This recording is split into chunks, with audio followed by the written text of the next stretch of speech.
Talk to me about what motivates you. How do you maintain your insane levels of energy? How do you maintain the same levels of application? And when you're maybe feeling creatively bereft, how do you cope with that and reinvigorate yourself, considering everything you have to balance? The last one's really pertinent. I think when you don't have it in you, I think sometimes you just have to get something out, and often that kind of helps unblock the creativity stuff. It depends what you're making. If it's music or something very personal, it can be very difficult and much more different to doing a piece of analysis.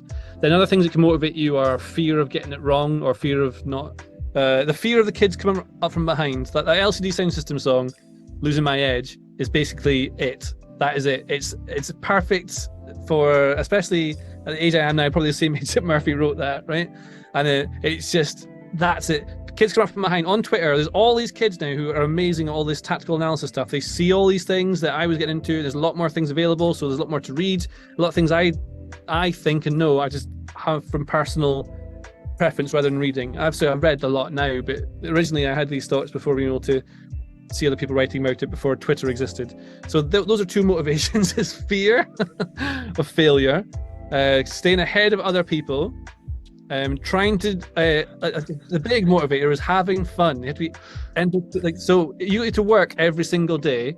You want to enjoy yourself, right? So if that's the majority of your time is spent at work, then you can't do something you don't like, even if you get paid less. And there's certain exceptions where you swing that around, obviously. But I mean, I took a massive pay cut. I was working for Apple, and I took a huge pay cut to live on the edge to work at BT Sport when it first started. Because it was a huge opportunity to be a comedy writer in this new show that they had coming out, and it was just so cool, right? It's the motivation was that you get into this new thing, it's all exciting, and what I do now has lost none of its allure or magic. Some people talk about how oh, the job's boring, or I've got this, so I'm going on. I can't believe it, because I've worked retail, all the rubbish hours, everything, just because you get to be surrounded by this. To be able to do this as a job, what I do is ridiculous. And I'm so incredibly lucky. So that's another motivator, is knowing that you have a massive opportunity that other people don't. And then making stuff that's fun, stuff that if you enjoy it, it's good. If you think other people might like it too, that's a benefit. But mostly I like to make things that I would want to watch. That's maybe the wrong way to do it, because you should think what other people want to watch. But as soon as you start making things for other people, often doesn't work quite as well. Especially in music or cartoons, like on my other channel I used to do before. I still do it now and again. If I try and chase the views, doesn't work. If I do something that I think is just so stupid that no one else would make it, then it's great. And sometimes I see people doing cartoons on TikTok or Instagram or something. There's a few, what's this guy's name? Tom P something. I can't remember his name. He's so funny, man. And there's these little small animations that this guy makes, and they're just completely stupid and the kind of thing that I wish I'd done. And when I see stuff like that, I'm like, I could have done that. I'm going to run out of time. I'll die. I'll need to make all these things really quickly. But in terms of how to have all the energy all the time, I don't know. I just force it out, and then you really do love everything you do, don't you? Is that how you get away with it?